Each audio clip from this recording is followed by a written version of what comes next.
Abran su Biblia, por favor, en Lucas capítulo 19, del versículo 1 al 10. Solamente veremos en este devocional 10 versículos, porque de hecho la idea es un devocional, pero también, como siempre lo hemos planteado desde el principio, un devocional donde podamos reflexionar en la Escritura. Eso es importante, entendiendo, ¿cierto?, que es lo relevante, porque Dios nos habla a través de su palabra.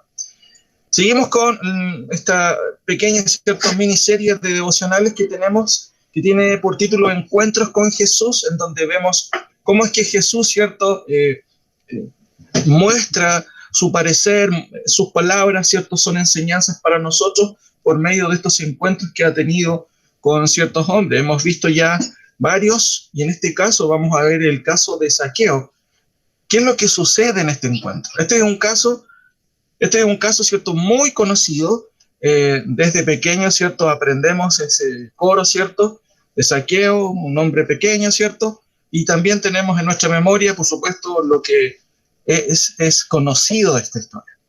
Ahora, síganme ustedes, por favor, con su vista ahí. Yo voy a darle lectura y después vamos a ver algunas cosas que son interesantes, quizás para ustedes conocidas, pero siempre es bueno recordar la palabra del Señor, sin duda.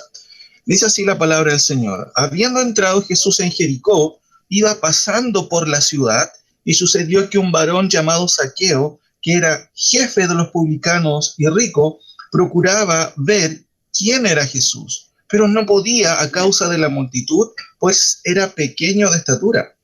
Y corriendo delante, subió a un árbol sicómoro para verle, porque había de pasar por allí. Cuando Jesús llegó a aquel lugar, mirando hacia arriba, le vio y le dijo: Zaqueo, date prisa, desciende, porque hoy es necesario que pose yo en tu casa. Entonces él descendió a prisa y le recibió gozoso. Al ver esto, todos murmuraban diciendo que había entrado a posar con un hombre pecador. Entonces Zaqueo, puesto en pie, dijo al Señor: He aquí, Señor, la mitad de mis bienes doy a los pobres, y si en algo he defraudado a alguno, se lo devuelvo cuadruplicado. Jesús le dijo: hoy ha venido la salvación a esta casa, por cuanto él también es hijo de Abraham, porque el Hijo del Hombre vino a buscar y a salvar lo que se había perdido. Ahora, para introducirnos en algunas ideas, ¿cierto?, preliminares, antes de poder ver otras, ¿qué quiere destacar Lucas en este pasaje? O, de hecho, la pregunta quizás más profunda es: ¿qué quiere destacar el Espíritu Santo por medio de Lucas? Usted y yo, ¿cierto?, hemos escuchado esta historia, seguramente más de uno de nosotros ha escuchado un sermón sobre esto, pero siempre es importante cuando nos acercamos a la palabra del Señor, ¿cierto?, de manera devocional, incluso poder preguntarnos: ¿qué es lo que quiere destacar el autor aquí? Y aquí hay varios elementos, ¿cierto?, de esta historia que a lo menos, ¿cierto?, dejan ver lo que estaba sucediendo y nos ayudan un poco a entender, ¿cierto?, cómo es la historia en sí. Dice el versículo 1 que habiendo entrado Jesús en Jericó, iba pasando por la ciudad. Al parecer, ¿cierto?, uno podría concluir que el plan del Señor quizás no era pasar por ahí o tener una parada, de acuerdo, ¿cierto?, a esta idea. Habiendo entrado Jesús en Jericó, iba pasando por la ciudad, y sucedió que un varón llamado Zaqueo, que era jefe de los publicanos y ricos, procuraba, ¿cierto?, ver quién era Jesús. Otra cosa importante es, obviamente, aquí la dificultad, y en este caso, la dificultad de Zaqueo. Dice el texto que era un hombre pequeño, ¿cierto?, y trataba, ¿cierto?, de poder ver al Señor, pero no podía. De allí, ¿cierto?, que él, obviamente, corriendo, sube a un árbol sicómoro, un árbol común, ¿cierto?, ahí en la región. ¿Para qué? Para ver al Señor que estaba pasando por ese lugar. Al parecer, el relato, ¿cierto?, trata de mostrar el progreso, ¿cierto? El Señor avanza por ahí, está pasando por la ciudad de Jericó, y al instante el relato quiere mostrarnos, ¿cierto?, que había un varón ahí llamado Zaqueo, que era, nótese, jefe de los publicanos y además un hombre rico, un hombre, ¿cierto?, que había seguramente juntado mucho dinero Y lo más probable, de acuerdo a lo que notamos al final, quizás en algunos casos no de buena manera. Otra cosa que notamos en el relato, ¿cierto? Es que Zaqueo quería ver a Jesús, ya lo hemos dicho. Vemos la respuesta del Señor Jesús, ¿cierto? En el versículo 5, ahí claramente, después vamos a comentarlo. La actitud de la multitud también es un elemento importante, ¿cierto? En esta historia, noten cómo reaccionan ellos al ver esto, qué cosa, la invitación del Señor, y de hecho, el hecho de que Zaqueo, ¿cierto? Con Jesús pasaron a conversar, diríamos, o entrar dentro de la casa de Zaqueo para tener, por supuesto, una conversación, digámoslo, que llevó finalmente a Zaqueo a la salvación, sin duda. Pero la actitud de la multitud, por supuesto, es muy interesante y es importante destacarla porque también es un matiz claro en el texto. Al ver esto, todos murmuraron diciendo que había entrado a posar con un hombre pecador, ¿cierto? Ahora, finalmente, otra cosa importante en el texto, de manera general, ¿cierto? En este vuelo de pájaro, es el propósito soteriológico. La palabra soteriológico tiene que ver con el propósito salutífero, otra palabra enredada, ¿cierto? Bueno, tiene que ver con la salvación. ¿Cuál es el propósito, cierto, que se describe claramente? Y esto puede ser un versículo clave en el texto. Dice el versículo 10, porque el Hijo del Hombre vino a buscar y a salvar lo que se había perdido. Ese es el propósito de Cristo en su ministerio. Y esto es muy importante porque este hecho puntual destaca ¿cierto? Un hecho más de este propósito del Señor. El propósito, ¿cierto? Que está explicado claramente en el versículo 10. Vuelvo a leerlo. Porque el Hijo del Hombre vino a buscar y a salvar lo que se había perdido. Ahora, hermanos, noten las siguientes preguntas. ¿Qué es lo relevante en este hecho? ¿Qué palabras de Cristo son significativas? Y de hecho, ¿qué podemos aprender justamente de estas palabras? A lo menos, hermanos, aquí hay varias palabras del Señor. Recuerden que estos encuentros con Jesús son muy interesantes porque evidentemente aprendemos del Señor mismo cómo es que Él respondió en determinada ocasión, en determinado momento. ¿Cuál fue y qué es lo relevante en los casos en que Él conversaba con las personas? Por otro lado, ¿qué es lo que notamos de las mismas personas, ¿cierto?, que el Señor Jesús abordó? Y eso es importante porque muchas veces, ¿cierto?, podemos poner el acento en cosas secundarias y no en las cosas que la Biblia destaca, y específicamente en estos encuentros, como las cosas que son relevantes en estos encuentros. O también las palabras de Cristo a las cuales debemos poner atención, las palabras significativas del Señor. Ahora, a lo menos aquí hay 3 declaraciones que son importantísimas, que son relevantes o que se destacan por sobre las demás. Notamos que hay varias cosas que complementan el acontecimiento, ¿cierto? Los actores que, ¿cierto?, intervienen, ¿cierto? Son, por supuesto, el Señor Jesucristo, un hombre que era cobrador de impuestos, pero también la multitud. Notamos también el escenario, el hombre es pequeño, no puede ver al Señor, tiene que subirse a un árbol y después, acto seguido, ¿cierto?, vemos a la multitud ahí murmurando porque no puede comprender cómo Cristo, ¿cierto?, el Mesías, entra a la casa de un hombre simplemente pecador. Ahora, ¿cuáles son estas declaraciones? ¿Cuáles son estas palabras significativas? Notamos la primera, que tiene que ver con que es necesario. Note por favor el versículo 5. Cuando Jesús llegó a aquel lugar, mirando hacia arriba, le vio y le dijo: Zaqueo, date prisa, desciende o baja del árbol, porque hoy es necesario que pose yo en tu casa. Si yo le pregunto a usted, ¿cuál es la segunda declaración más importante en este texto, una declaración relevante? Lo más probable, usted obviamente va a dirigirse al versículo 9, porque ahí está sin duda la segunda declaración importante del Señor Jesucristo. Hoy ha venido, ¿qué cosa? La salvación a esta casa.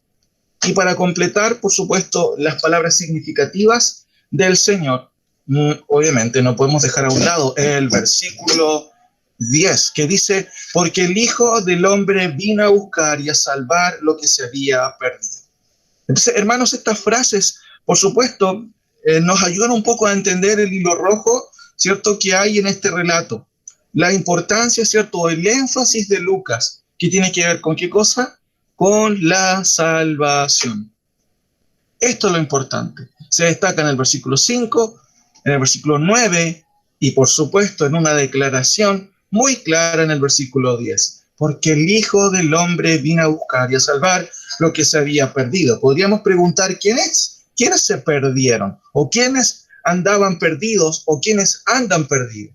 Por supuesto, cada uno de nosotros en su momento andaba perdido y no buscamos al Señor, sino que Cristo vino a buscarnos y a salvarnos.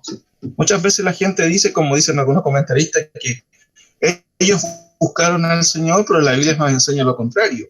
Cristo nos buscó. Y eso es lo que está señalando el versículo 10, porque el Hijo del Hombre vino ¿a qué? A buscar y a salvar lo que se había perdido, porque los perdidos no éramos, ¿cierto? O no era Cristo, éramos nosotros, y Zaqueo era uno más de ellos. Ahora, déjenme explicar 6 cositas que son muy interesantes con respecto a estos términos.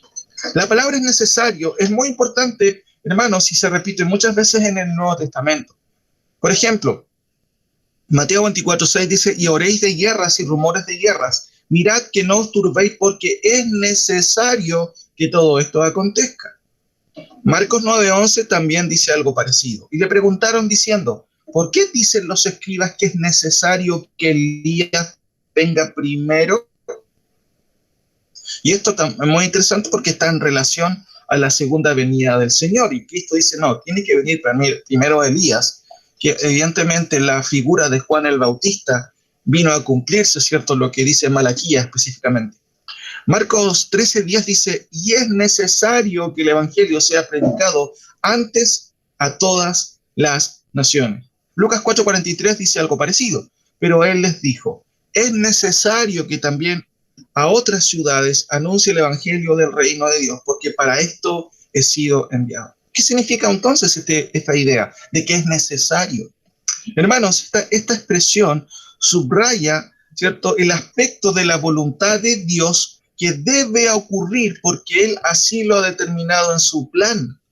Por eso es que cuando uno observa esta historia desde el punto de vista del relato o de la narración, al parecer simplemente nos muestra una urgencia de Cristo. Zaqueo, baja por favor porque es necesario que yo pose hoy en tu casa. Sin embargo, detrás de esta frase, hermanos, está en cierto sentido cumpliéndose una determinación de parte de Dios. Cuando el Señor dijo a Zaqueo que le era necesario hoy, ¿cierto?, pasar a su casa, era porque Jesús sabía que aquel mismo día Dios había determinado la salvación de Zaqueo. Así, los eventos normales, ¿cierto?, de aquel día, que en realidad no eran muy normales, ¿cierto?, dieron paso a un evento sobrenatural que fue justamente la salvación de Zaqueo. Por eso que detrás del texto uno no solamente ve este tipo de eventos, ¿cierto? El tumulto de gente tratando de poder ver a Jesús, pero entre la multitud a un hombre pequeño que tiene la intención, que quiere ver al Señor Jesús y por supuesto procura hacerlo subiéndose a un árbol.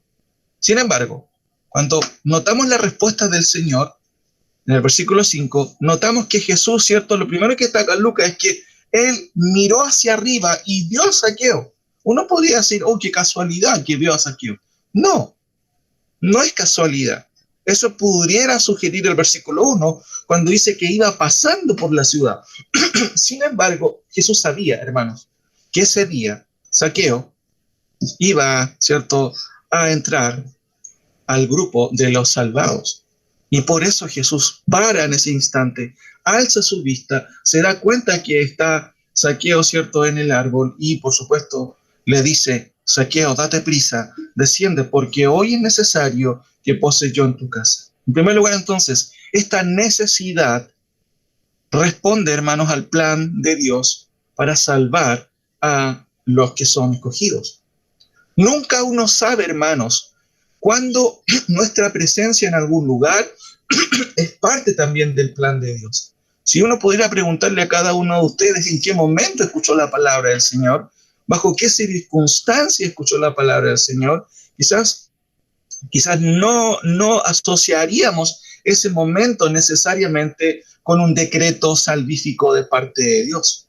Pero, hermanos, cada vez que hay una salvación, se articulan, ¿cierto?, en la cotidianidad, ¿cierto?, en el andar constante o en la contingencia, los actos que llegan y que derivan en la salvación de una persona.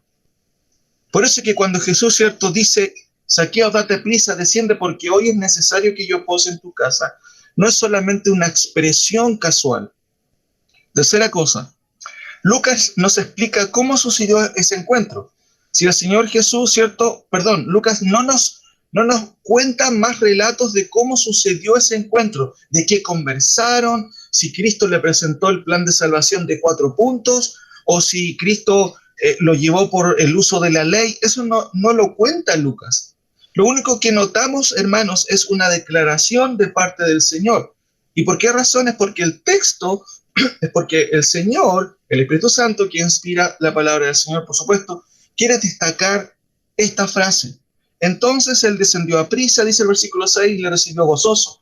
Al ver esto todos murmuraron, pero el versículo 8 dice, entonces Zaqueo, puesto en pie, ¿cierto? Expresa sus palabras, lo único que expresa es eso, no dice, creo en ti, Señor Jesucristo, creo que eres el Hijo de David, ¿cierto? El Hijo de Dios. No dice eso. La respuesta del Señor nos ayuda un poco a entender, ¿cierto? ¿Por qué quizás no se dice eso, pero se dice otra cosa? Versículo 9. Jesús le dijo, hoy ha venido la salvación a esta casa, por cuanto él también es hijo de Abraham. Pareciera que Jesús está hablando a la multitud y muchos están escuchando. Recuerden que en esos años, si bien podrían haber ventanas, no tenían vidrio, ¿cierto? Y seguramente la gente pudo haber estado cerca escuchando. Noten que al leer el versículo 9 eso se da a entender. Hoy ha venido la salvación a esta casa por cuanto él también es hijo de Abraham. Es como si el Señor estuviera diciendo o apuntando con su mano y todos mirando. ¿Saben qué? Ustedes que murmuran que yo entré a la casa de este pecador, ¿sabían que él también es un hijo de Abraham? Ahora, ¿qué quería decir el Señor Jesucristo con esto? Recuerden que Zaqueo, y esto es el cuarto punto, ¿cierto?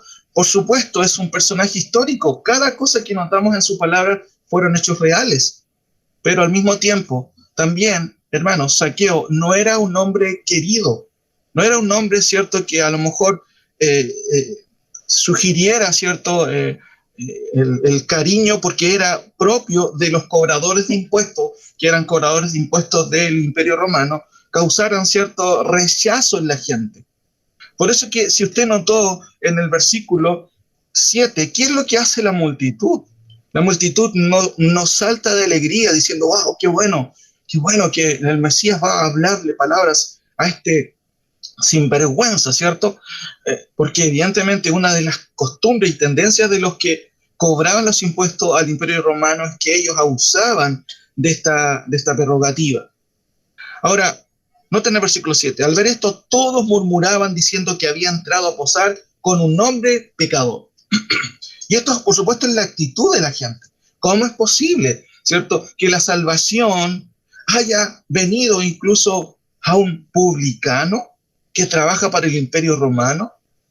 Y esto deja ver, hermanos, algo que es interesante. De una u otra manera, o implícitamente hablando, el texto nos está diciendo que no hay una exclusividad aquí. Todos, ¿cierto? Todo hombre pecador, ¿cierto? Cualquier hombre pecador puede y debe escuchar la palabra del Señor. La cultura en el contexto pensaba que no. ¿Cómo es posible que Zaqueo pueda estar recibiendo, ¿cierto?, al Señor? Y peor, ¿cómo es que Jesús está entrando a su casa? ¿No se da cuenta que es un hombre pecador? Muchas veces nosotros podemos malentender esto, hermanos. Por eso es que el texto del versículo 10 recalca no solamente el énfasis de la salvación, recalca a quién ha venido el Señor. Dice, porque el Hijo del Hombre vino a buscar y a salvar lo que se había perdido. Hermanos, el hombre natural en condiciones naturales es un hombre perdido, sea quien sea. Dios no vino a buscar, ¿cierto?, como veíamos el miércoles pasado, a los que se creen sanos, sino a los enfermos, usando también esta metáfora para describir, ¿cierto?, el hecho de que vino a salvar a pecadores, no a personas que se sentían, ¿cierto?, libres de pecados como eran los fariseos. Por eso que es importante que en este contexto la frase "hoy ha venido la salvación a esta casa" subraya el alcance de la salvación. Yo no sé si ustedes se acuerdan, y lo he mencionado antes, había un misionero en nuestra corporación que no está ahora, obviamente, en Chile, está en Estados Unidos, que era una mezcla bien rara, era un poco italiano y medio gringo, ¿cierto? El hermano Andrés de Felici. Él habitualmente lo que hacía era evangelizar a cualquier persona que encontraba. De hecho, trabajó mucho con los futbolistas en aquel entonces, de Deportes Temuco, pero también no solamente los llevaba a su casa, también, hermanos, sabe que esto era curioso, y llevaba también a prostitutas a su casa. ¿Y qué es lo que hacía? Les preparaba, ¿cierto?, una comida, pero siempre el propósito de esas invitaciones que hacía con su familia, por supuesto, y con algunas personas también de la iglesia donde iba, era para poder al final de esa comida o festín, era predicarles el evangelio. Es muy raro encontrar a personas en el día de hoy que hablen, ¿cierto?, este tipo de personas. Y esto quizás nos ayuda un poco a entender de que la cultura en términos generales quizás no ha cambiado mucho, porque muy pocos son los que podrían hablar a alguien a lo mejor de esas características. Sin embargo, el Señor entra a la casa de un pecador porque evidentemente ese día Dios había determinado la salvación de este hombre. Quinto punto, antes de terminar. El versículo 10, como dije, subraya el propósito de la venida del Señor. Hermanos, la salvación de los perdidos. Esa es la misión del Señor. La misión del Señor no es una misión, hermanos, social. No es una misión política. La misión de Cristo es que Él vino a salvar a los perdidos. Y eso es lo que nosotros, evidentemente, tenemos que subrayar aquí y poner atención. Y esto es lo que de una otra manera Lucas está expresando. Cristo vino, ¿cierto?, a salvar a los pecadores. ¿Quiénes son los pecadores? Por supuesto, todos nosotros, hermanos, somos pecadores, pero al mismo tiempo Dios nos ha salvado y, por supuesto, Él nos vino a buscar y nos ha dado todas las bendiciones que incluyen esta salvación. Por eso es importante recalcarlo. El versículo 10 lo dice, porque el Hijo del Hombre vino a buscar y a salvar lo que se había perdido o al que andaba perdido. ¿Quién andaba perdido en este contexto? Por supuesto, era Zaqueo. Y uno puede hacerse una pregunta, ¿y quién puso este interés en Zaqueo? Para subir hacia algo, para querer ver al Señor. Cuando vamos nosotros en otros pasajes y estudiamos, ¿cierto?, ¿cómo es que Dios obra la salvación? Por supuesto, no podemos llegar a otra conclusión. Ese día estaba determinado para que Zaqueo conociera al Señor, escuchara la palabra del Evangelio por boca del mismo Salvador, pero por sobre todo, que este hombre, hermanos, llegara a la salvación. Por eso que la declaración en el versículo 2 es tan clara. Hoy ha venido la salvación a esta casa. Ahora, una última pregunta para terminar esta reflexión. ¿De qué manera este pasaje, hermanos, muestra evidencia de que Zaqueo realmente creyó en el Señor? Y esto es importante entenderlo, porque cuando uno lee un texto o un pasaje, uno, ¿cierto?, quisiera ver o leer cosas como, y Zaqueo arrepentido, ¿cierto?, dijo, Señor, te pido perdón. Pero eso no aparece en el texto. ¿Por qué razón? Es porque el énfasis de Lucas es diferente. El énfasis, ¿cierto?, es declararnos, ¿cierto?, por ejemplo, la necesidad soteriológica, ¿cierto?, que está detrás del hecho. Dios está detrás de todo este acontecimiento, como ha estado en cada salvación de todos los escogidos de Dios. Por eso es que Cristo responde a esto con las palabras, me es necesario que yo pose en tu casa, porque ¿sabes qué, Zaqueo? Dios vino a salvarte. De allí la expresión, hoy ha venido la salvación a esta casa, como ya vimos, ¿cierto? Como que Cristo expresa estas palabras en voz alta para que además las personas cambien esta perspectiva. de que la salvación viene justamente no a justos, sino a pecadores, como todas las personas también evidentemente estaban murmurando. Por supuesto, a eso vino Cristo, a salvar a pecadores. Y Zaqueo era uno de ellos, era un pecador más. Ahora, vuelvo a preguntar, ¿de qué manera este pasaje muestra evidencia de que Zaqueo realmente creyó en el Señor? Eso está implícito en el texto, hermanos. No se dice, está implícito, se deduce del texto, porque el autor no quiere destacarlo. Pero sí hay algo que es muy interesante y que de hecho muestra un polo, ¿cierto?, de parte de Zaqueo, de que él realmente creyó. Noten por favor el versículo 8. Cuando notamos el versículo 6 en adelante, notamos que del 5 Zaqueo baja, desciende a prisa muy rápido, pero noten la expresión, y le recibió como gozoso. Está sucediendo algo en su corazón. No hay una problemática en él de duda. Él está gozoso. Hay algo que lo impulsa, ¿cierto? Dice el versículo 3, procuraba ver quién era Jesús. La palabra procurar, ¿cierto?, tiene la idea de hacer un esfuerzo. Y el esfuerzo de subirse a un árbol, por supuesto, quizás no es muy sencillo a la edad, a lo mejor que tendría Zaqueo. Pero el texto deja ver que hay no solamente esta intención de parte de Zaqueo, también deja ver que él está gozoso ¿cierto?, al ser invitado. Esto es muy chistoso, ¿cierto? Te invito a tu casa.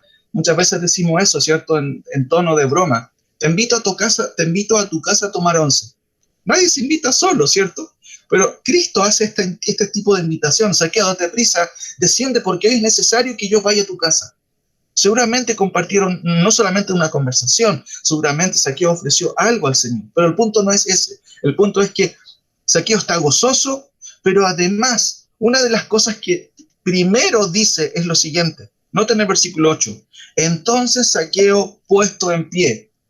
Podemos notar ahí que hay un respeto también de parte de él. Recuerden que antiguamente se sentaban, no habían sillas, se sentaban en el suelo, y él se pone de pie y dice al Señor, Señor, he aquí, Señor, la mitad de mis bienes doy a los pobres, y si en algo defraudado a alguno, se lo devuelvo cuadruplicado. Lo interesante es que el Señor no le responde como, por ejemplo, al joven rico. ¿Por qué? Porque aquí el tema es diferente. El problema de Zaqueo era otro. El problema del joven rico era que él tenía todas sus riquezas, ¿cierto?, en el corazón, o su corazón estaba puesto en las riquezas. Zaqueo, al nosotros leer esta expresión, claramente notamos que él no tiene problemas con deshacerse, hermanos, de la riqueza. Noten nuevamente el versículo. Señor, Señor, la mitad de mis bienes doy a los pobres. Noten que el versículo 2 nos está diciendo que Zaqueo no solamente era un publicano, hermanos, era el jefe de los publicanos, y el texto quiere asegurarse de que el lector entienda de que como jefe además era rico, un hombre que había hecho una posición económica bastante grande. Pero noten la disposición de Zaqueo. Señor, Señor, he aquí la mitad de mis bienes doy a los pobres, y si en algo he defraudado a alguno, se lo devuelvo no doblemente, como dice su Biblia, cuadruplicado. Hermanos, esta expresión de Zaqueo deja ver un concepto que es propio de la salvación y de una salvación genuina. ¿Qué expresión? ¿Qué concepto? El concepto de la restitución. Hermanos, cada vez que un pecador peca y es consciente de su pecado, no solamente cree en el Salvador, no solamente se arrepiente, arrepentirse significa estoy equivocado en mis ideas, las cambio. Recuerden el hijo pródigo, cuando él tiene esa crisis de conversión, dice, ¿cuántos jornaleros hay en la casa de mi padre? Y yo estoy aquí muriendo de hambre.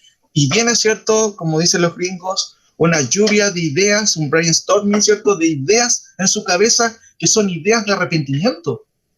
¿Cuántos jornaleros tienen de todo en mi casa y yo aquí pereciendo de hambre? Iré a mi casa, segunda idea de arrepentimiento, ¿cierto? Le pediré perdón a mi Padre y al cielo, ¿cierto?, refiriéndose por supuesto a Dios. Pero aquí Zaqueo expresa, hermanos, la calidad de alguien que de verdad se arrepiente por medio de este concepto, la restitución.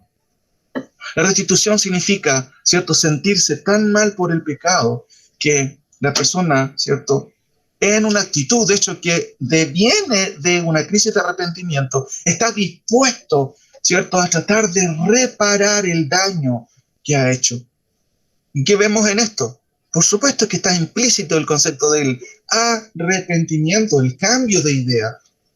Porque la expresión, he aquí, Señor, la mitad de mis bienes doy a los pobres, está revelando que Zaqueo evidentemente se ha dado cuenta que ha pecado, que ha defraudado, que ha engañado.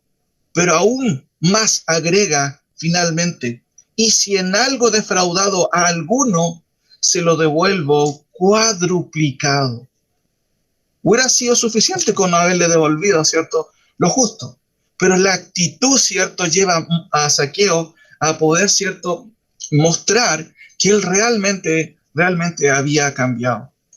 Y eso se llama restitución. Zaqueo no quería restituir para tener un podio de salvación. Él ya era salvo. ¿Cómo lo sabemos? Es porque estaba manifestando con esta declaración, ¿cierto?, las actitudes normales de alguien que realmente, hermanos, sufre un cambio interior en su vida y en su corazón. Un cambio, ¿cierto?, manifestado en esta actitud. He fallado al Señor. Necesito restituir en algo mi pecado. ¿Y qué es lo que sucede habitualmente cuando alguien conoce al Señor? Por supuesto, en términos generales, cambia su perspectiva de vida. Ya no quiere servirse a sí mismo, quiere servir a quien es su Salvador, y valga la redundancia, a quien lo ha rescatado y a quien lo ha comprado. Por eso, en cierto sentido, esta expresión de la restitución que notamos aquí, hermanos, es clara y es muy importante en lo que es la salvación. ¿De qué forma nosotros podemos restituir al Señor todo lo que Él nos ha dado? En el caso de Zaqueo, por supuesto, él estaba consciente y dispuesto a reparar el daño que él había hecho. Por supuesto, el beneficio él ya lo había recibido. Lo que estaba demostrando simplemente era la evidencia de su cambio interno. Termino diciendo, 3 cosas son relevantes y significativas. Es necesario que pase a tu casa, Zaqueo. ¿Qué revela eso? No solamente una cuestión circunstancial. Esto revela la necesidad de que ese día Dios había planificado, por supuesto, que es un hombre que nadie a lo mejor consideraba, que nadie quería. Ese día Dios había determinado que Zaqueo escuchara la palabra del Señor de la boca del mismo Salvador y fuera salvo. Finalmente, porque el Hijo del Hombre vino a buscar y a salvar lo que se había perdido, nos ayuda un poco a entender nuevamente que la misión de Cristo fue y sigue siendo una misión, hermanos, de salvación, no una misión social, ni mucho menos una misión política. Que el Señor nos ayude a entender, hermanos, las verdades trascendentales de esta salvación. Por un lado, la necesidad, ¿cierto?, de predicar el Evangelio es importante, es necesario. ¿De dónde lo deducimos? Por supuesto, de la palabra del Señor. Eso es lo que el Señor mandó a los discípulos y predicar el Evangelio, ¿cierto?, a todos, ¿cierto?, a toda criatura. Y eso es importante. ¿Por qué razón? Porque en Cristo está la salvación. Porque el propósito de Cristo es justamente eso, venir a salvar a quienes la Biblia considera, por supuesto, pecadores y perdidos. Gracias al Señor porque Él nos encontró. Gracias al Señor porque Él nos buscó. Gracias al Señor, hermanos, porque Él nos llamó y finalmente, por supuesto, compró nuestra salvación allí en la cruz.